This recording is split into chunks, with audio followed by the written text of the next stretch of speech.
These are 3 creepy stories from the subreddit Let's Not Meet. The links to the original stories will be in the description. If you enjoy, please feel free to like, subscribe, and share this video.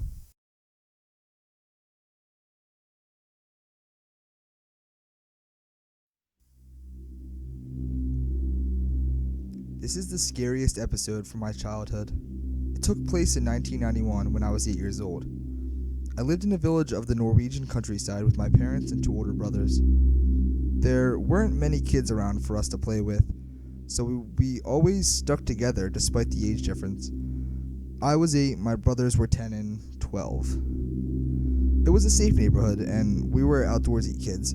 It was fine for us to just return home to eat and then go back out to play in the woods or go fishing in the nearby lake.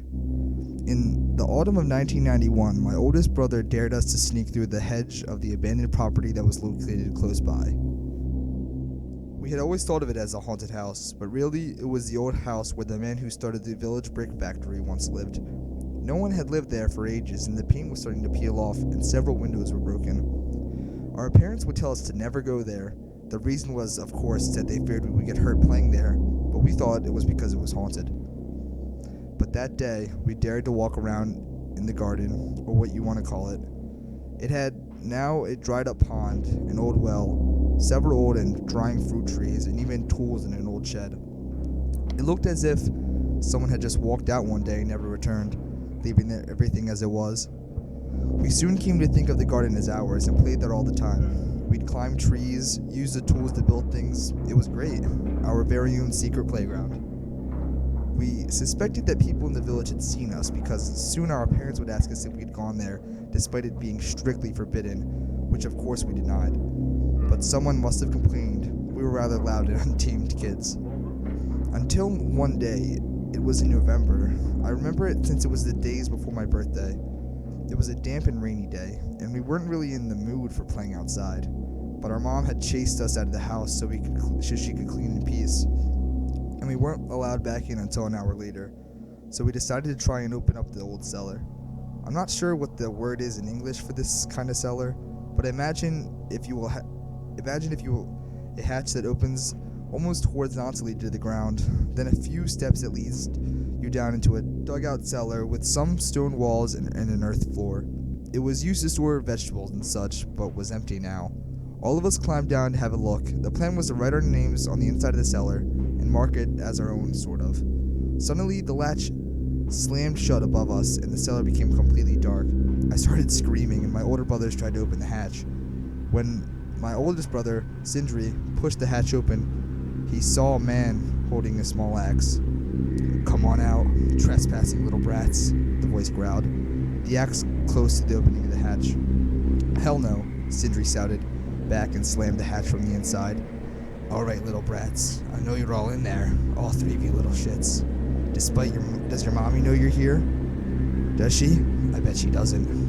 No one will look for you."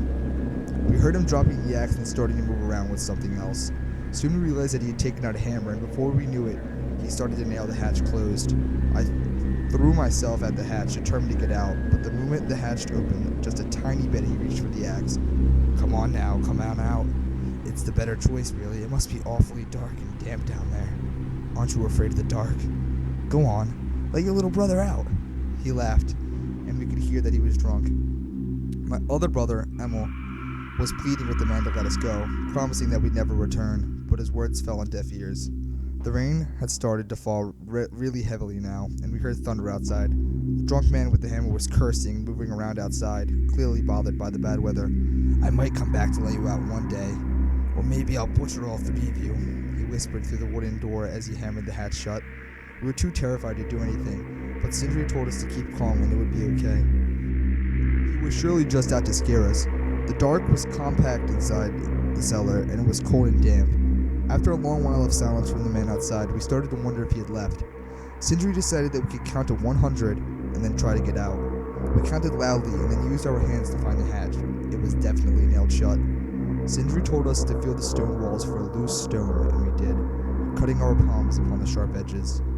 Eventually we did find one, and was surprisingly easy to remove from its place. The cellar was old and had not been tended to for ages, and the rainy climate of the Norwegian coastside had left the wooden hatch doors rather soft with age. The hardest thing was to reach up. The cellar was built in such a way that it was almost impossible to get good forward motion going in order to break the wood. But fueled by panic and adrenaline, we broke the lower half open. Being closest to the ground, it was softer and easier to tear apart. We started digging the earth with our hands, creating a small opening out. Being the smallest, my brothers pushed me out of the cellar, and I could see that the man was indeed gone. My brothers were too big to fit in the small opening, and Sindri said I would have to get the hammer and get the hatch open. I was absolutely petrified that the man would come back with the axe, and I would have to run, leaving my brothers to die or stay and be slaughtered. At 8 years old, I had no doubt that would have happened. I got the hammer, but couldn't get the nails out, so I used the hammer to simply break the hatch to pieces. Soon we were all running for dear life across the garden and home, where our moms threw a fit over the state of our clothes and hands being damaged, to know what we had been up to. Nothing, we lied, unsure of what to say. We never went back there again. We never even looked that way. The man with the axe? I have no idea who he was or where he came from. I wonder if he was a drifter living in the abandoned house, not wanting noisy kids to disturb the peace. This is, by far, the most fearful episode of my life. I never told anyone about it, but every year, when Sindri, Emil, and I reunite at the family home for Christmas, we like to ask if there are any news about the old ghost house down the street. Did anyone move in there yet? This happened a couple months ago. It feels hollow to put a catchy title on what happened to me because it freaked me the fuck out for a while, but I think it fits in this community. I was driving home from work at 2 a.m. I'm a nurse and I live in a small city. The roads were totally deserted and freezing. It was a freezing night. I don't live far from work, maybe a couple miles, so I was driving down a residential street around the corner from my house when I see a man laying face down in the street. Now remember, I'm a nurse, so my first thought was, great, gotta help this guy out. I was coming off a long night shift and falls happen all the time. As I slowed down the car, I suddenly realized what an idiot move that was. I'm a 100-pound woman and I don't carry any weapons. I thought I should do something to help this guy, so I called 911 as I drove past him slowly. I came to a stop at the end of the block.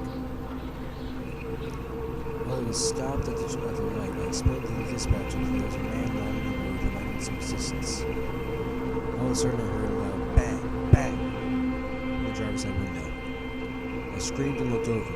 The man was pounding on my window and jiggling the handle of my door lock. I looked in the rearview mirror and saw that there was no man lying on the street. Still on the phone with 911, I screamed, "I'm so scared," to the dispatcher and flew up to the red light. I quickly told him what happened, and even though I thought it was right by the house, he told me to keep driving. After a few minutes, I had calmed down and told him to loop back around. I pulled over down the road from the house and stayed in the car. I didn't see the man anywhere, so I got off the phone with the dispatcher, who told me he was sending a police car to cruise the area. As I gathered my things, I do a final scan of the area and see the man. He was walking with 2 other men. I hutched my way down in my car until they were far down the road, then bolted into my house. I don't know if he had ill intent, but it freaks me the hell out that I wasn't alone. Always lock your car doors. On purpose.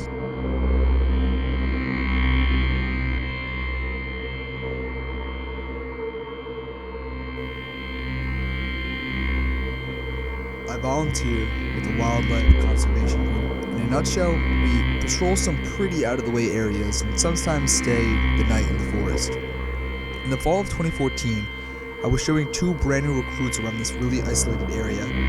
We drove in an old lodging trail, and by the time we got there, it was nearing dark. The actual spot I was showing them was about a 20-minute hike. When we eventually got there, one of them, an 8-year-old female, decided to come with me while the other, an 8-year-old male, stayed in the truck because he wasn't comfortable walking through the woods in the dark.